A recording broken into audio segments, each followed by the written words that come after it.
dipersembahkan oleh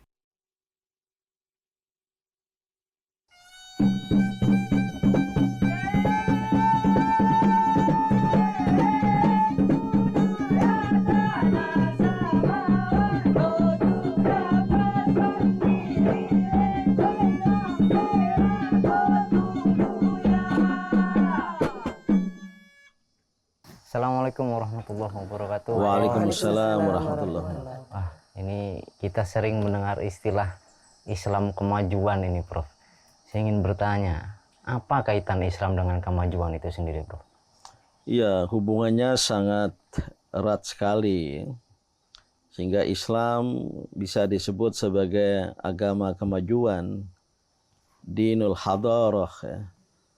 Selain watak-wataknya yang lain, dinur rahmah wassalama, Islam adalah agama kasih sayang, keselamatan dan perdamaian. Ada juga bisa dilihat Islam sebagai dinul adalah, agama keadilan, karena kuat sekali pesan untuk menegakkan keadilan. Nah, sekarang kita munculkan istilah baru, dinul hadar, agama kemajuan. Ya karena satu, Islam dengan wahyu Al-Quran didukung oleh Al-Hadith sangat-sangat kuat dan keras sekali mendorong kemajuan kehidupan manusia. Hari ini harus lebih baik dari hari kemarin.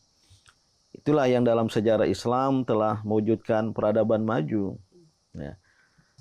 Maka ada organisasi seperti Muhammadiyah mengusung suatu wawasan Islam berkemajuan, yaitu satu pemahaman Islam sebagai agama kemajuan. Tentu dengan maksud umat Islam hidupnya dari waktu ke waktu maju, menjadi unggul, pemegang supremasi peradaban, dan tak terkalahkan karena menguasai prasyarat-prasyarat dari kemajuan itu.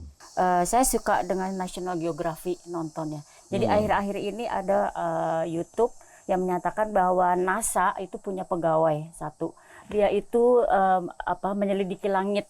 Dan dari penyelidikan itu ternyata dia melihat bahwa antara bumi dan langit itu kadang pada saat 10 hari terakhir, Lailatul Qadar kalau kita kenal ya, itu beda cahayanya.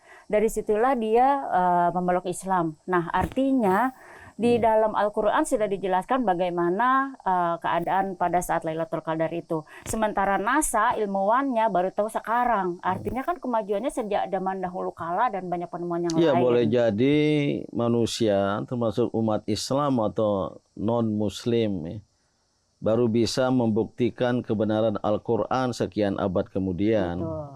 Ya. Tidak dipahami secara langsung ketika Al-Quran diturunkan. Dan inilah membuktikan bahwa Al-Quran dengan informasi ilmu pengetahuan itu dekat. Apalagi jika ilmu pengetahuan itu dikembangkan atas keyakinan kepada Sang Pencipta, Allah Subhanahu wa Ta'ala. Maka ilmu pengetahuan yang dihasilkan oleh penelitian, pengkajian, pengamatan kita terhadap fenomena alam itu akan bersesuaian dengan isyarat Al-Quran.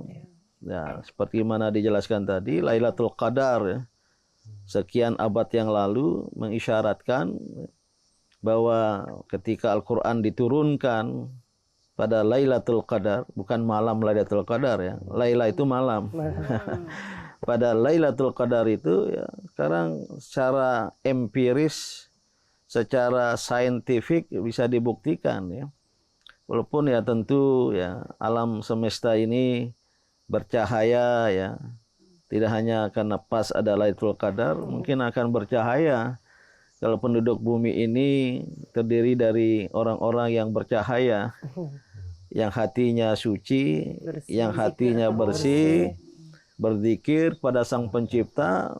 Jangan-jangan itu juga akan bisa membawa cahaya ke dalam kehidupan, ke dalam kehidupan semesta bumi ya. Karena Islam dengan Al-Quran sudah lama mengatakan ada hubungan ya, antara Sang Pencipta Allah Subhanahu wa Ta'ala dan ada hubungan ya, Allah Subhanahu wa Ta'ala tentu dengan ciptaannya, baik manusia, alam, Maka kalau antara makhluk ya berhubungan baik dan erat dengan Al-Khaliq, itu akan membawa ya ada yang menyebut cahaya. Maka ya alam semesta, bintang, bulan, planet-planet kita lihat bercahaya, tidak terlepas dari sumber cahaya itu, yaitu Allah Subhanahu wa taala, dan juga tak terlepas dari manusia yang dihadirkan untuk hidup di bumi. Maka inilah energi positif. Apa yang disebut NASA tadi itu yang menjelaskan dan menegaskan ada konfirmasi, ada korelasi antara Al-Qur'an dengan ilmu pengetahuan.